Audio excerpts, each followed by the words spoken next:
All right. Welcome to the Cutrone Zone, a very special edition of the Cutrone Zone that I'm narcissistically deciding is special because I'm on it.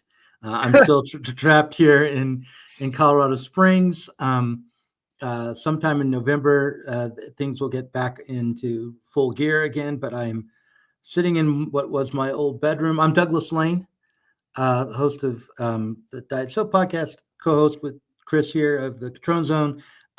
And I'm trapped in my family home, trapped in Colorado Springs, driving around my old hometown, listening to 80s music, falling into the past. So soon I will return to the future, which is our present. But anyway, with us as always, resident genius, track coach, last Marxist, chief strategist, Chris Cutrone. And King in Waiting. Oh, King in Waiting. King in Waiting. I had forgotten about that one. How you doing, Chris? Good. Yep. No, my joke with the platypus kids this week at the School of the Art Institute of Chicago at the coffee break was that Trump's not a king, he's a kang. Meaning like he's too ghetto to be a king. Yeah. What did you make, just to start there, what did you make of the No Kings protests? I didn't really get a full impression of them. I read a little bit about them. I didn't see any of them. But it strikes me that if I had gone, I would have worn one of my old pussy hats. You have one. I do. I do. Oh my God. Yeah, I mean, well, maybe I don't. Like burning the bra. Burn the pussy hat now. Well, I didn't ever purchase one for myself, but one ended up in my house, and I wore it ironically from time to time and posted on pictures of myself in it on Facebook. But I never went to the marches. I just want to say the bra is too constraining. That's why the feminists burned it, and the pussy hat is too constraining. That's true. Yeah, it constrains your thinking. All right. So, what do you think? Is the No Kings protest? Is that going to go somewhere? Is that going to revitalize the progressive left? Doubtful. I saw that Megan Day had published an article in Jacobin embracing the patriotic themes of the No Kings protests. So we'll see how far that goes. I don't know. We've had a few New Kings protests, right, from the beginning of the administration. There was something sort of early on, and then maybe around the Doge stuff, and then now, right? And now, of course, it has a different inflection because it's about, this quasi-military, not really military mobilization to certain cities. So Chicago, of course, was very forward on the No Kings protests because of what's going on here with ICE and the protests against ICE. Just outside the city, in the suburb of Broadview, Illinois, is where a lot of major confrontations have taken place. And where there's been some question about like the role of local police cooperating or not cooperating with the federal authorities. And so it's I think with Portland, with LA, Portland previously also during the BLM protests, and now LA with the anti-ICE protests, that one of the pretexts for sending in the National Guard was to protect federal facilities in a way that local police were not doing. Right, and that has not been the rationale for bringing in the National Guard to Chicago. They haven't foregrounded that pretext. Right, but nonetheless, it's all of a piece. And so, yeah, the tyranny, right? Because that's really the issue. The issue is not whether Trump is a king. The issue is whether Trump is a tyrant. Because, of course, he is a king. Of course, the president is an elected monarch in the American system. That is the point. It is supposed to be, it's a presidential system. The French have their own version of this. They have a president and a prime minister, but the president is not merely the head of state or a figurehead, but is actually executive in chief. Right? So they have that kind of dual system, but it's still really a presidential system. And presidential systems are basically elected monarchies. That's what they are. It's a monarch who serves for 4 years or 8 years. So that's what we have. And, it's I mention that only because there's a distinction to be made between the original constitutional framework and then what we now know as the imperial presidency, because that's really a transformation. It's something that, I think is important. Like Marx certainly saw it this way. The imperialism of the 19th century, the Bonapartism of the 19th century, there's a difference between a king and an emperor. So Napoleon Bonaparte is emperor, he's not king. And it goes back to ancient Rome. So ancient Rome had kings, and then they did away with it and had the rule of the Senate. And then they had dictators elected. And then finally they became emperors. But the emperor is a specific kind of figure that's different from just a king. No, I mean, this is going to sound like overly complicated, but constitutional monarchies are actually a form of republicanism. They are, because especially, when you have obvious primacy of parliament, where, it's a constitutional monarchy rather than divine right monarchy. And also we could say that before that, absolutism was a bourgeois monarchy. So it's very different than the traditional monarchy, where the monarch is basically often elected out of the aristocracy, and therefore is really just the head of the aristocracy. Whereas with absolutism, it means the monarch is above the aristocracy, like in a different category altogether, and also above the church, right? So the beginning of absolutism with like Henry VIII is an important figure, because he breaks the church away from Rome and establishes his primacy, even to the point of being the head of the church in England, right? The monarch is the head of the church. So there's absolutism as a kind of bourgeois monarchy. There's an emergence of republicanism in the bourgeois era, and it goes through these phases. One phase is absolutism. Then finally, the next phase is constitutional monarchy. And the American system is supposed to be like a constitutional monarchy, but with an elected rather than a hereditary monarch. And the reason for that is the executive is supposed to be a check on the legislature and on the judiciary, in fact. So that's supposed to be the case, and it's part of what we would now call liberalism, like the liberal aspect of small r republicanism, is that actually the executive is supposed to be a check on majoritarianism. And the way the left has sort of understood this is kind of unfortunate, including the Marxist left, which is that they see it as like undemocratic. And it might be, but it's also liberal. So the thing with the No Kings protest is that, of course, they'd be fine if the king were a Democrat. That's really the issue. And so it's something that you and Ben Studebaker were talking about on the Sublation show this week, about like bureaucracy. And it's kind of like, well, the issue isn't bureaucracy per se. The issue is civilian government, meaning who's over the bureaucracy? Is there anyone over the bureaucracy, or is the bureaucracy given a free hand? Because that shouldn't be, right? But that doesn't mean that elected politicians are making bureaucratic, technocratic decisions. That's not the point. The point is that there's a check on it. Right. So I think that the way that controversy has played out in recent years, there's the unitary executive idea, but then maybe more pertinent, because that gets into this weird ambiguous realm, about the executive branch per se. Really, the issue is between Congress and the president, and whether the Congress can annex part of the executive authority to itself. Right. And so people will literally, they'll discuss it like, well, Article 1 is Congress, therefore the framers intended Congress to have priority. And it's like, well, that may very well be the case, meaning the executive can't write the laws. So there is a fundamental way in which the legislature has primacy. Nonetheless, when it comes to executive functions, no, Congress doesn't have primacy.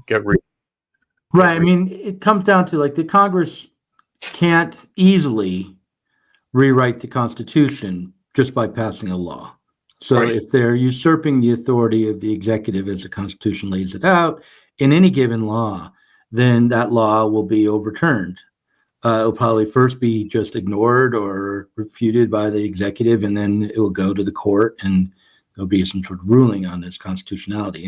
And yeah, you're right about the executive branch it becoming kind of a morass when you debate it, because during that conversation with Ben, he retreated into, well, it was a weird kind of conversation, because on the one hand, he was saying that there was a necessity for a kind of authority that could act quickly and based on expert knowledge or scientific understanding, in order to keep like lead out of protein powders and things like that. But on the other side of it, he admitted that what was passing for expertise was often not. Not expertise. Well, that's the thing.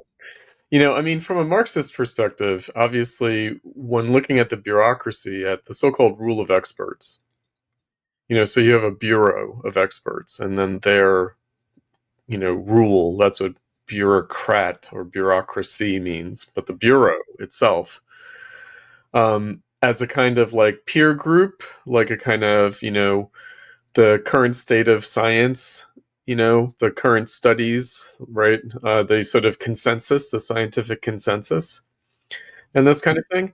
Well, that's all well and good, but that's not government. That shouldn't be conflated with government, because the role of such experts, again, I always go back to the COVID experience with Trump, where under Trump, Fauci and others, Debbie Birx, they had to be honest about, what was not their remit. They were like, well, of course, we can only advise. We can't make these decisions. We can't balance public health concerns against other legitimate concerns, right? Like the economy, you know? And I think that Fauci said, literally, I think he said that's above my pay grade, meaning it's up to Trump to balance economic concerns versus public health concerns.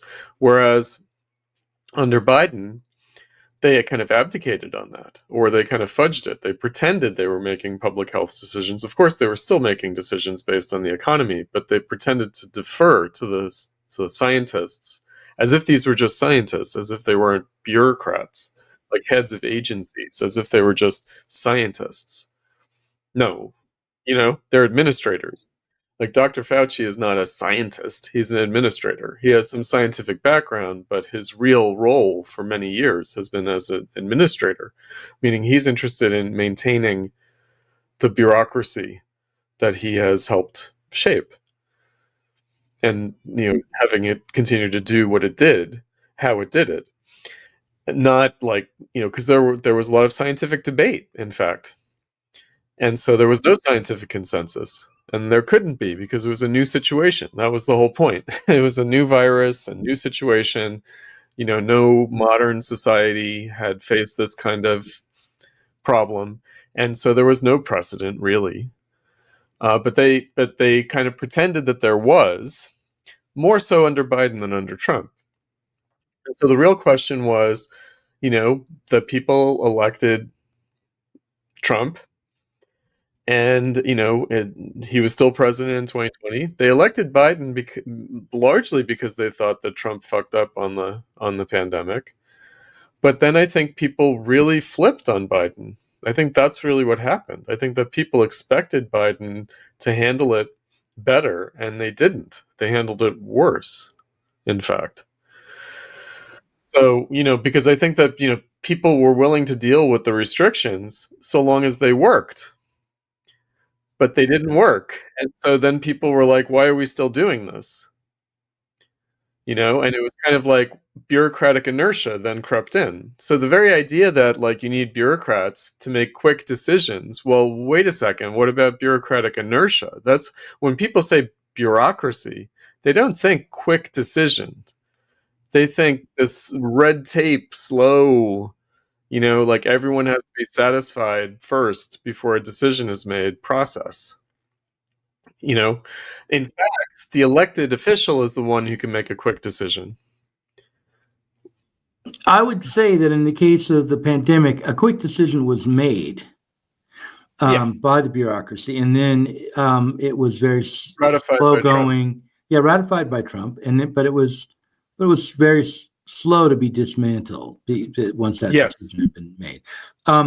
Yeah, the conversation with Studebaker, as always, was challenging and interesting, and I think there's some way in which I come at these things from a different perspective than he does, to such a profound degree that we sometimes talk past each other, or we're not really assuming the same kinds of things. I think we were going to talk about this interview on 60 Minutes with Kushner and Witkoff. Yeah, no, I would like to talk about that, this current state of the Gaza situation. Right.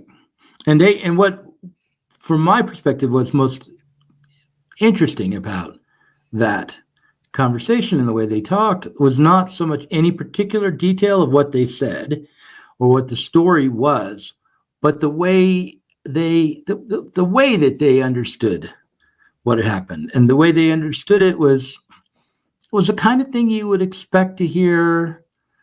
Like they were talking in the way that administrators or managers talk in business or in the nonprofit world, and very kind of common sense, quasi-humanist, individual-oriented, personality-oriented, problem-solving, pragmatic,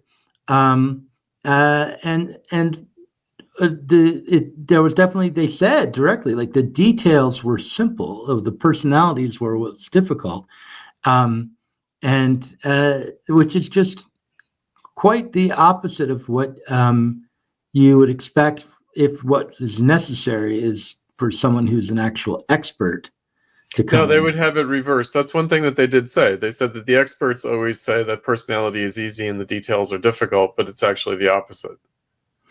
Right. Which is that the details are easy, it's the personalities that are difficult. Right. And so it was a funny claim that they made. But this would be an example. So, like Witkoff and Jared Kushner, like Steve Witkoff, Jared Kushner, they have no, they're not like Senate confirmed or anything. Like they're just personal delegates of Trump, meaning he chose them to represent him. And that's it. And, so it's kind of like they are doing it. And they have no official role, like Congress has not created this position. And yet these positions are actually very important. Presidents have had these people, and these people are the people who actually get things done. No, he was official. He was Senate confirmed. I forget, FDR had a guy, I'm forgetting his name now, but a very kind of famous character, a kind of fixer, basically.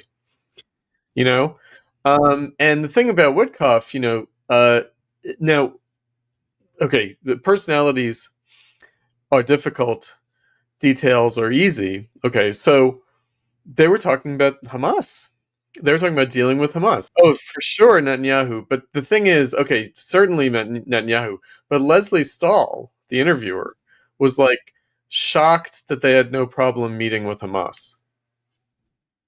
Right? She was like, but this just isn't done. It's official policy that you don't talk to terrorists. And they were like, yeah, that might be official policy, but guess what? We're not official. Right? Like, in other words, we do not care what the official policy is. Like, yes, the State Department can't meet with Hamas, but we can. Right? And that it was all about establishing trust. Right? And how they successfully did that.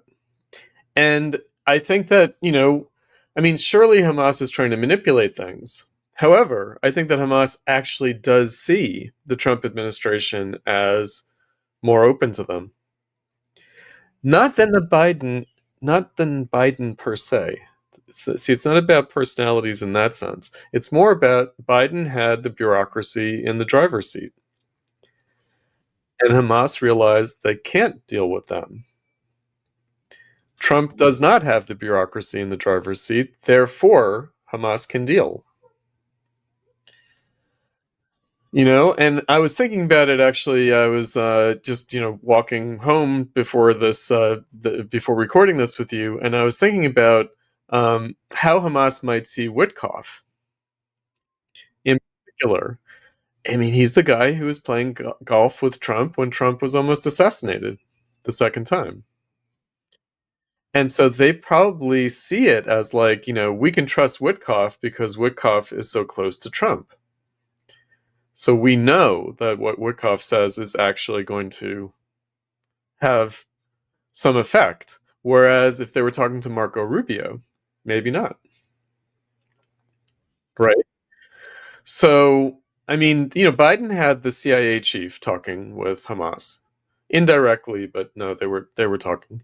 And there's John Radcliffe, but I mean, these guys are Trump loyalists for sure, but they're not Trump's friend. Do you know? Like Steve Witkoff is Trump's personal friend, and Jared Kushner is his son-in-law. Like it's like, and so no, the thing is, the mafia aspect of it all is central to this whole thing, meaning Hamas is a mafia, and they're going to feel like they can deal with other mafia bosses. They can't deal with bureaucrats. Do you know? I mean, it's like, but guess what? That's politics. Like, that was the thing that struck me about Ben Studebaker defending bureaucracy. It's like, but bureaucracy is the opposite of politics, because he's the politics guy. And it's like, wait a second. No, politics is what gang leaders do. It's not what bureaucrats do. You know?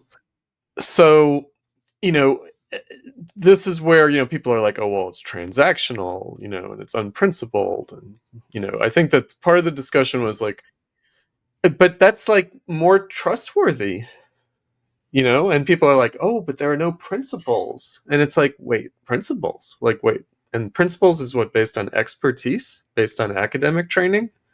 How's that work? And, so what kind of principles are we talking about? We're talking about like policy principles, moral principle. Like, what kind of principles are we talking about? And so, yeah. I mean, look, I don't think it's true that mob bosses don't have principles. There is honor amongst the thieves. Of course they do. You have to be, trustworthy and good to your word, and you have to follow through, and all sorts. You have to be loyal to your family. If all sorts of things that are principled about the mob boss. It's just they're not serving. For sure. They don't serve something more abstract, though. It's all grounded. General interest. Yeah, right. Yeah, lead and protein supplements. Right. And it's like, that might be a concern for the general public, or it might only be a concern for the gym guys. Do you know? You know what I mean? And they might be willing to, deal with the lead poisoning because they prioritize muscles over, brain impairment. I think that's what struck me about the Witkoff Kushner, why I suggested it as a window into the current state of things. So I've been watching like people like Sagar Enjeti and Crystal Ball and Ryan Grimm, and talk about the stuff, and they're deeply ambivalent about it because on the one hand they welcome, what Trump is doing, but they also feel like Trump is ultimately, pro-Israel, and but not ideologically, they claim, in the way that Biden was. And I'm not sure that I would make that. They were like, Biden was a committed Zionist, and Trump doesn't really care about Israel. He just supports Israel because Israel, the U.S. has more of an in with Israel. Because that's the other thing that they were emphasizing. They were emphasizing about how in Israel, the plan that's been agreed to is seen as a humiliation of Israel, including by the opposition. So both Netanyahu's coalition and the opposition see it as a humiliation of Israel, as a reduction of Israeli sovereignty to vassalage to the United States. Right, and okay, so this is what the left wanted. They wanted the U.S. to, subordinate Israel. Well, that is happening, and it's happening in a way that could not have been done by bureaucrats. Meaning the bureaucrats are kind of hostage. They were kind of feckless, powerless against Israel doing what it wanted to do, because they were like, oh well, wait, we can't we can't say Israel doesn't have a right to defend itself. They got tripped up. So they were like, well, of course we don't want Israel to be doing this. However, we really can't object to it. Whereas Trump is like, I can do whatever I want. And I can threaten, I can pull strings, I can, insult, I can yell at people. Evidently Netanyahu and Biden had some shouting matches over the phone. That did happen. Right. But ultimately the bureaucracy was in charge, meaning Biden was not in charge. Biden did not send Hunter to, that would have been awesome. Look, yes, right? Like that would have been the way you get it done. Send Hunter to talk to Hamas. But that was just not going to happen because, look, ultimately, this is the auto pen thing. Ultimately, Biden was not in charge. But not because he was old and senile, but because Obama wasn't really in charge. That's the thing. So, again, the bureaucracy problem just is there. There's no getting around it. You can't say, oh, well, what do you want to do? Fire all the bureaucrats. Yeah, but the bureaucrats have a function. The issue is, what's their role? What's their place in the scheme? And if they're not completely subordinated, then it's a real problem. Otherwise, it's just policy autopilot. It's like, you were talking about the COVID, right? So the COVID restrictions, the decision was made, and then it was very difficult to repeal them. That's how the Forever Wars took place, meaning the decision was made, and then it became impossible to extricate from that. And that goes back to Vietnam. A decision was made, but really the decision was rendered moot because then there was just bureaucratic inertia. And it was just like, well, in other words, it's one thing to say, well, the U.S. can't, lose in Vietnam, or, it can't let down its ally. But a lot of it really had to do with the military bureaucracy just making all the decisions.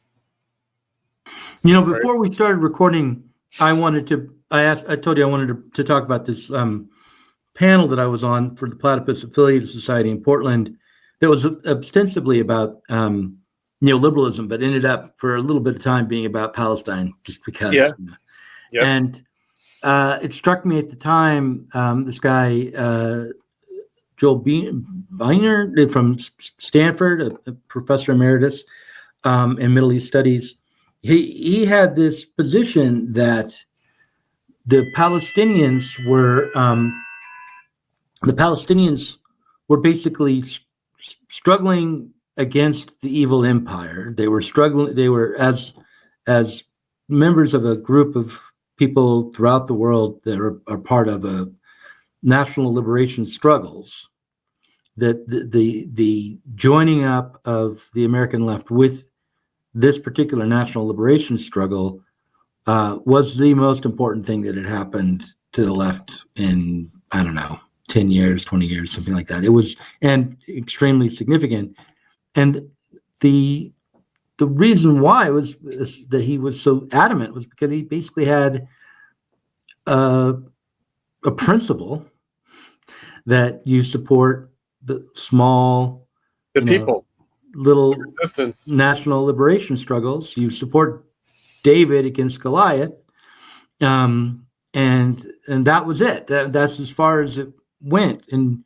But if you say, actually, David is a mob boss, and Goliath is just a bigger one, and all of politics has a similar character, and It comes No, down. it is a little bit like that. It is a little bit like that, meaning who's stronger. And I will just say this: this will annoy our audience to no end. But nonetheless, I have to say, why is Palestine called Palestine? It's named after the Philistines, and it was a name chosen by the Romans in order to symbolize the obliteration of Israel when they destroyed the Second Temple, especially, but also previously, meaning it was to reverse David's victory over Goliath. Goliath was a Philistine. Okay, Yeah, right. Goliath was the warrior of the Philistine tribe, and it was basically to undo David's victory. It was to undo that kingdom, right? The Romans conquered, and they were just like, yeah, you're not Israel, you're not Judea, you are Palestine. And also, historic Palestine, or the Philistines, I should say, were actually in Gaza. They weren't on the West Bank, they were in Gaza. So there is something interesting about all of this, right? So I wasn't intending to bring up a metaphor or analogy that had such relevance to this particular but it does, issue. right? Yeah. And it does. And, look, no one's going to ever convince Israel that it's not David, that it's not the little guy, right? Because they will just say we're surrounded by this whole Arab Muslim world, and we're just this little country here, and we've always been under siege. Israel has been conquered and enslaved many times, and after the Holocaust, never again, right? I mean, this is a 3,000-year history. This is what Trump says. He says it's 3,000 years, right? That we're going to settle things after 3,000 years. Maybe, because maybe in the capitalist era, finally, you could put an end to these biblical kind of. I mean, if you think, I'm going to say something that might irritate people, or maybe it's wrong-headed, but if you think about capitalism and bourgeois society as both having positive qualities to them, Yes. one of the most positive qualities of them is that it doesn't matter whether or not you're Goliath or David. What matters if you show up for work, if you participate with other people in a free way, in a transactional way. Everyone's their own mob Well, that's boss. the other point. That's the other point, actually, with Witkoff and Kushner. So there's real estateism. I think Neil Ferguson has called it real estateism, not realism, but real estateism. Right. So the Trump version of realism in foreign policy is real estateism. And so there's that aspect. The Isn't other that utopian, though? I mean, how It utopian is. is that? Well, it's utopian, Doug, but it's dystopian, because I always like to say that never forget that people think that the struggle of the Palestinians is an anti-gentrification struggle. That's what they think, right? They think that the Israelis are the gentrifiers, and the West Bank and Gaza are the ghetto people who are being displaced by the yuppies.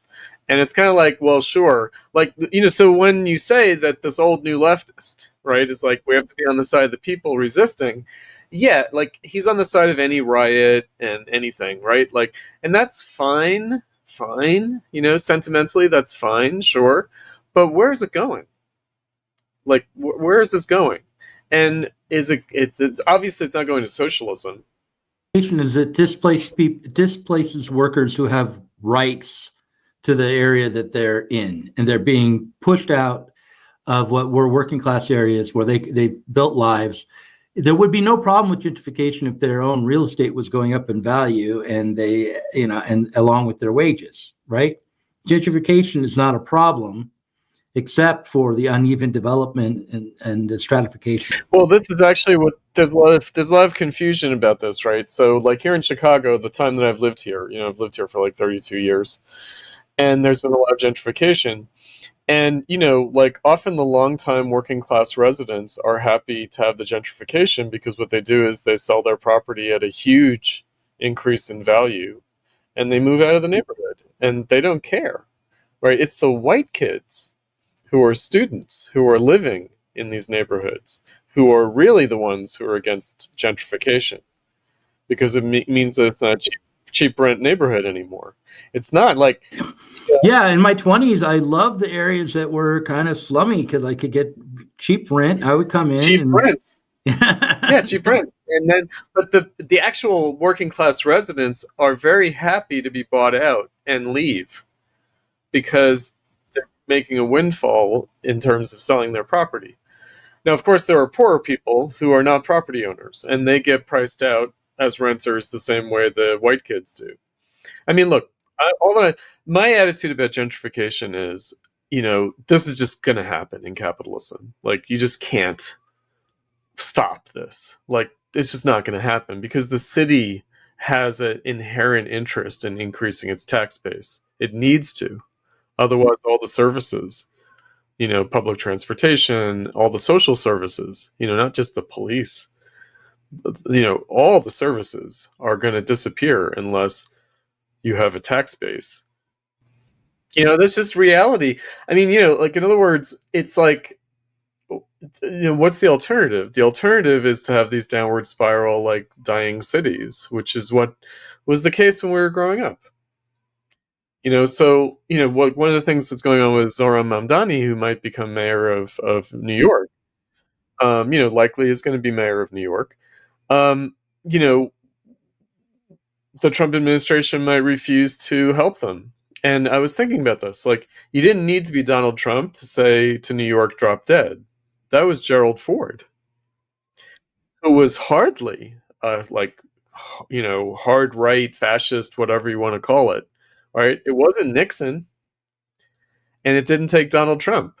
It wasn't Reagan. It was Gerald Ford. Yes, a Republican, sure, but still, and whereas it's like, oh, well, these hard right fascists are just licking their chops waiting for Zohran Mamdani to be elected so that they can, like, shaft New York. And it's like, well, if New York is ending up in that position, it's ending up in that position, probably regardless of who's mayor. Right. And sure, would Trump be more likely to bail out New York if it was Curtis Sliwa? Maybe. He might be more likely if it's Andrew Cuomo, maybe. But, but generally it's going to be the same situation. And he doesn't like Curtis Sliwa because they have a beef going back to the 80s. Like, look, I don't think that Trump really liked the Guardian Angels. Because the Guardian Angels were, they were loose cannons. It's not like they brought down real estate value just as much as the gangs they were fighting. Yeah, they might have. They might have very much, right? But they were, they were vigilantes, and like, I mean, you might assume, okay, Trump would like people like that, but anyway, not necessarily. So, he's given a cold shoulder to Curtis Sliwa. And, I don't think that he's really rooting for Cuomo either. I think that he actually does want Mamdani, but only to be able to complain about Mamdani, not for any, for political ideological reasons, to, like, make the Democrats look bad at a national level. It's not about shafting New York. But in any case, because, that election does have something to do with the Israel-Palestine thing. It does. Right? So it is seen as, like, we're going to stick it to the man by electing a Muslim mayor.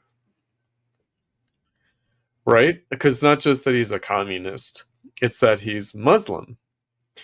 And he's not much of a Muslim, but anyway. I mean, maybe he is, maybe he isn't. I don't think so. I think he's kind of whatever. He's a DSAer, for Christ's sake. So, but nonetheless, right, his big claim to fame was he's going to arrest Netanyahu next time Netanyahu comes to speak at the United Nations, which of course he can't do. That's just impossible. And Trump was happy to say that he would send in troops to block the New York police from arresting Netanyahu. It's all kind of nonsensical. That was the other thing that I was watching. I was watching it was Brianna Joy Gray and Matt McManus. And they were talking about whether Zohran Mamdani is selling out already. Because he's meeting with business leaders. And it's like, well, he is going to be mayor of New York. And, and I just thought, okay, this is like some fantasy. So really, the reason I'm saying all of this is we have to keep in mind what's really going on here. And I do think that Ben Studebaker his perspective on Trump is basically a Democratic Party perspective on Trump. I think he just rejects Trump out of hand and denies any kind of actual significance to Trump or that there's any real changes going on. It's just neoliberalism forever. It's middle capitalism forever. And it started after World War II and it continues. And that's it. Or after World War I thought it was in the 20s is when he would date it back. He might. I think it's definitely post World War II. However, neoliberalism definitely post World War II, for sure. But and I think that again there are reasons for that because it means that everything is more or less progressive, right? So that's the essential fight, and that's still the same.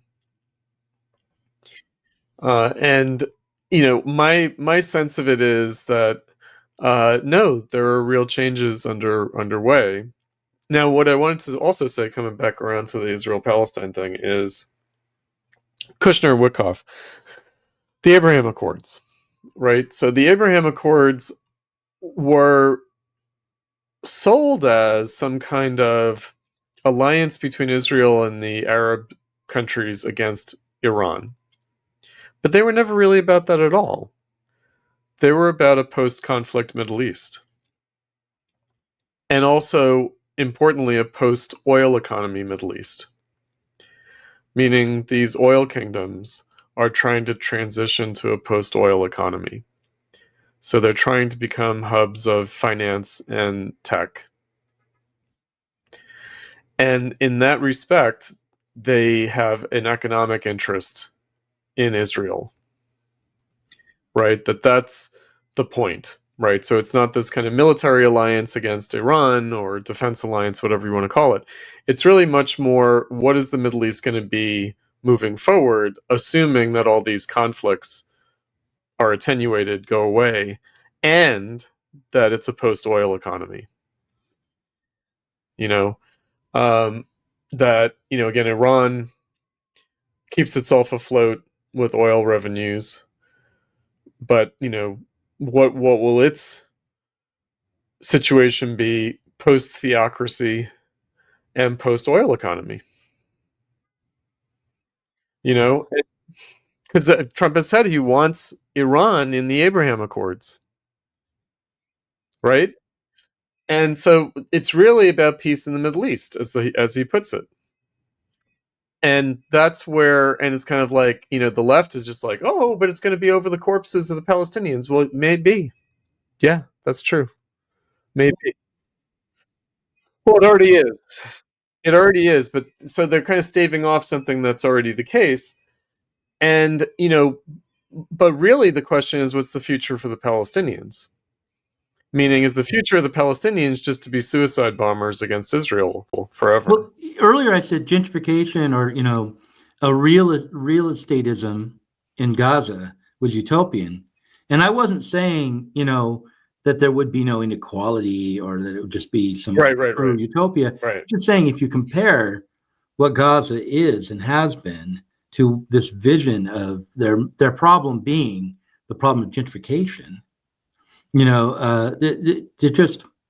there's no question that life for most people in Gaza would be much, much better, even if what developed there was a unequal, huh? No, I mean, no, look. Meaning they would be displaced. They would be displaced. It's what Fakhri said, like, before October 7th. So his complaint about the Jared Kushner, I mean, look, Jared Kushner did the Abraham Accords, but he also led an attempted, settlement of Israel-Palestine. I mean, I have his book, Breaking History. It's actually quite fascinating, the backstory to all of it. And that's where he's very clear. Netanyahu's the problem. Abbas was, much more amenable, and it's the Israelis are the sticklers here. And so they knew that in the first term. And, I pointed out in one of my articles that, look, I think Mara Gaza, that Trump resented Netanyahu for blocking his Palestinian peace. So even before October 7th, there was this plan, the Jared Kushner plan, which now they're trying to put into effect. And Fakhri el-Sadawi condemned it as the United Emirates of Palestine. And it's like, but what else is it going to be? In other words, it could be, quaint old Fordist, post-Fordist Gaza or something. When you look at all the buildings that have been flattened, these are not like Ottoman Empire structures. This is mid 20th century architecture. If Chicago were bombed, it would look the same as Gaza looks, because it would just be concrete, except, it was run down, and, so it was all these sort of casual kind of cafes and shops and whatever, and, people hanging out, drinking coffee, playing chess. And it's like, oh, that's gone. That's going to be gone in favor of, this gleaming, kind of dystopian, you know, hostile architecture, like no homeless people, like, right? Nobody just hanging out, you know? And so, sure, but the thing is, that world, like without Hamas, whatever Gaza was post 48 and post 67, it wasn't going to be anymore. And that's not about, them being replaced by the Israelis or something. That's not the point. The point is that the Arab world is not going to be what it was, what it has been. That's really the issue. And I just think, I'm going to be on, by the way, there's a show, it's Morbid Symptoms, a podcast, and they have bad trot takes, and so they've had a couple of shows on me, and then they had a show on me recently condemning my Socialist Unity article. And so I was like, you guys could always just talk with me directly. And so now I'm going to be on the show with them. And they are going to try to prosecute me on Israel Palestine. And, and they're Stalinists, right? So there's this guy, Alex, in London, who's part of the Marx, Engels, Lenin, Stalin, Mao Institute. And then there's Tara Van Dyke, who's American. And so they're gonna grill me on this. And, and I just feel like, but what is your vision exactly? Like, oh yeah, you have the old Stalinist line that you support national liberation struggles. But it's like, where does national liberation struggles get you? Weren't the Baathists national liberation struggle people? Like Assad and Saddam Hussein. Nasser, wasn't that a national liberation struggle? Wasn't that the Arab Revolution? And where is Nasserism? Sisi today, that's Nasserism. Or Algeria, for that matter. And again, I feel like in the face of these younger people, I think that they're younger than us. Do you remember in the 90s, the big story in Algeria was the civil war in Algeria between the Islamists and the FLN, between the nationalists who had kicked the French out and the Islamists. And it was a far more bloody struggle than the French struggle against nationalism in Algeria. It was far worse. So that's your national liberation struggle. So supposedly the French Communist Party was horrible because they didn't unambiguously support Algerian independence, because they questioned what the future of Algeria would be if it broke away from France. Well, now we know what the future of Algeria was. It descended into a horrific civil war that lasted almost decades. Because it wasn't a viable state, and that's why you had an Islamist insurgency. And the US, by the way, did not side with the nationalists, and the French supported the nationalists. The US was much more even-handed. Like, the US actually, wanted the Islamists to not be just suppressed in Algeria, right? Because they understood that if you just try to suppress them, it's just going to be decades of civil war. And, look, Israel-Palestine, same thing. there was a civil war among the Palestinians between the PLO and Hamas. And that's what it is. And of course, Netanyahu fed it and has benefited from it and has sought to keep it going. But that's your national liberation struggle. Your national liberation struggle led to the division of the Palestinians between nationalists and Islamists. And that's not all just the Israelis doing. It is not. It is not at all. And again, it's kind of like, well, who's worse, the Islamists or the nationalists? I'm not sure.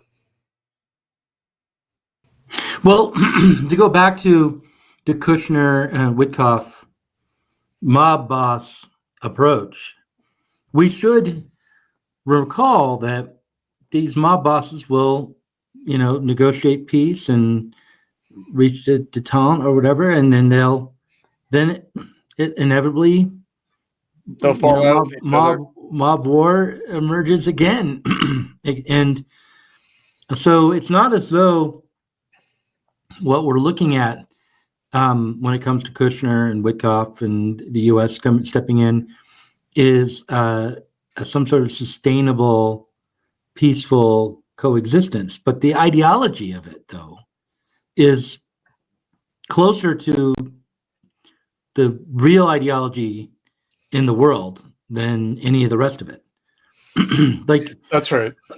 Most people actually do just want to compete in the labor market and get ahead for themselves, and they don't care about whether or not you're an Islamist or a Christian or a Jew or what have you. And they might care a little bit in their little community, but that's not going to be what shapes their politics, except in so much as if the Christians or the Jews or the Islamists can step forward and say, we're the real bourgeoisie. This is something that Spencer pointed out to me about the evangelical movement in the United States, is that all their values are basically these bourgeois and / working class values. But the reality is none of this is going to go anywhere long term. Mm-hmm. And that's, I think, what's difficult. That's what's difficult. Go somewhere, but it won't go problem free. That's no, sure. It won't. Look, the promise is a free, relatively peaceful, productive society where everyone's power and ability is expanding, and we reach beyond ourselves to the stars. That's the promise of this world. Of this world, yeah, of the capitalist world or the bourgeois world. I mean, look, it's a complicated thing because I have always said that I, like others, like Norman Finkelstein has talked about this, that I basically gave up on the Palestine question with the Second Intifada because I just thought, okay, they're screwed. The Palestinians are screwed. And when Israel withdrew from Gaza, because there were settlers who were forcibly removed by the Israelis, I thought, okay, this is a disaster because now they'll just bomb Gaza as if it were a foreign territory. And, but the real issue was that Palestinians were working in Israel before that. And after the Second Intifada, no, not anymore. Yeah, I mean, they were to some significant degree, but really, Palestinians did work in Israel. Like that was a main source of income for Palestinians, and that's not the case. I mean, it's some significant, but no, not like it was. And they were replaced by post-Soviet Jewish immigration, to some degree. But really, it had to do with the Intifada itself. And that's where I feel like, okay, so what was the end game? And, a big debate on the left and in the Palestinian world that has resurfaced is the two-state, one-state issue. And how the two-state solution is not viable, and so it's always dangled out there but it's really a red herring. And I agree with that perspective. I do. And that one of the reasons why the Palestinians might not have wanted to ratify the borders is because they understood that a two-state solution was not really viable, and that ultimately, the goal might have been to end apartheid, one-state solution. Batia, who we interviewed for the film for the last election, she's a one-state solution person, it turns out. Right? She's for equal rights for everyone in one state. Okay, yes, that would be the goal.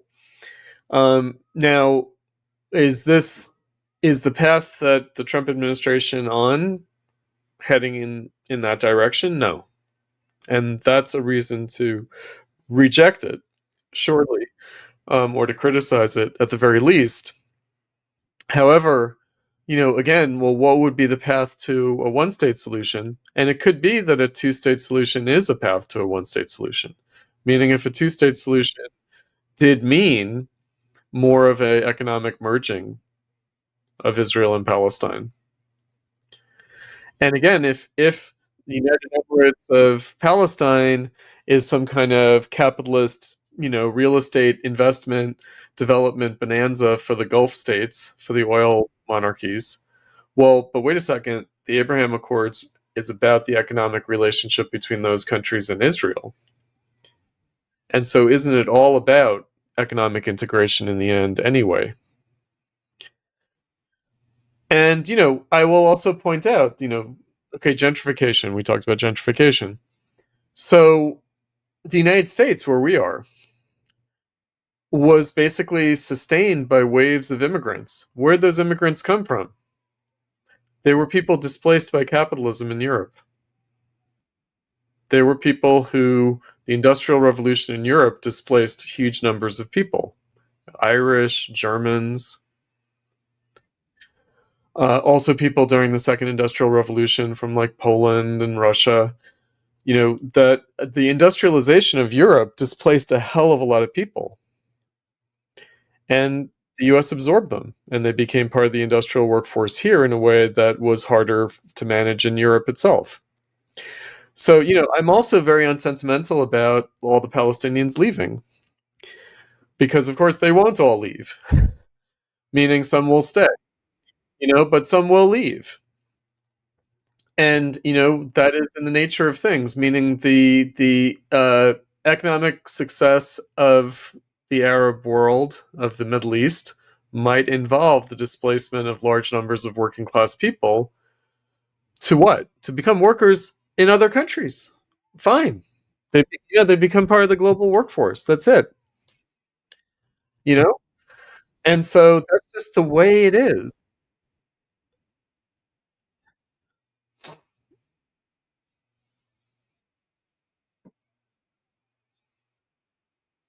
Yeah. What I think of as an American worker is someone who is in the United States and is working. They could be from anywhere, and the fact that they could be from anywhere makes me weepy, sentimental. That's what makes you proud of being an American. Yeah, exactly. Exactly. Makes me proud of being an American that there are workers from every country in the world. Yeah. That's the reason to be proud of being an American. Yeah. So, I don't feel that any kind of ethnic, religious background should be attached to any kind of nation, and that the people that are most aligned with each other are going to be aligned with each other on the basis of working, or on the basis of bourgeois right, let's say, like that. Yeah. And parity based on labor. Yep. Yep. And so that sentiment goes so far, but not, it doesn't really set us on a very clear political course right now, because the organizing people in Israel, in Palestine, or more easily, but still with great difficulty, in the United States, is a task that we are not even facing very much. You know, when like Generally, in people this are not feeling. in this conversation that I had at the Platypus panel, where I said, you know, look, we should think about the fact that before October 7th, there were great many protests against Netanyahu's illiberal, you know, unconstitutional policies. It had to do with the West Bank as well, and Yeah. and that there were some inroads for class participation across ethnic or religious lines. And the professor from Stanford told me that I didn't understand what I was talking about because some Ashkenazi Jews beat up some Palestinians at a protest, and clearly there was no love of the Palestinian worker. Right. Well, certainly that's true. I mean, that the problem is that people are really stuck in the past in a way. So I point this out in my writings on Israel Palestine, which is that the majority of people in Palestine are not of, I mean, excuse me, in Israel are not of European descent. They're Middle Eastern Jews. And guess what? They vote for Netanyahu and his right-wing coalition parties. Right? They vote for Likud and the other parties. And so the settlers are a problem, but they're a little bit of a red herring. You know, talking about like Ashkenazi Jews beating up Palestinians. Well, what about the Mizrahi and Jews? You know, they're just as anti-Palestinian as anyone, maybe more. Meaning, I think the Ashkenazi Jews are the more liberal, the more progressive, right? The more critical of right-wing Zion. Of course. And, you know, I was talking about this yesterday when I was teaching Nietzsche. I was like, well, first of all, Jews aren't white. Because, come on, you know what I mean? Like, Europe, hello. Like, you know, like they're white in the United States, sure. But, you know what I mean? It's like, yeah, okay. Well, there's that problem. Exactly. There's that. Meaning the Slavs aren't white, you know, the Greeks and the Italians aren't white, you know, like it's like take your pick. Um, but you know, but this is not Israel. Like in other words, Israel is not white people. It's just not. Like in any, no matter how you slice it. And if anything, the white people in Israel are the more progressive, right? And so it's a real problem, you know, like in terms of Zionism, Israeli, you know, nationalism, anti-Palestinian sentiments. It's a real problem, but it's it's not like the people from Brooklyn going to Israel and going to the West Bank and beating up Palestinians. Like this like American narcissism about Israel is not good. I've got a break here, but we'll talk about the left more generally in the second half, and I will see you in about 10 minutes.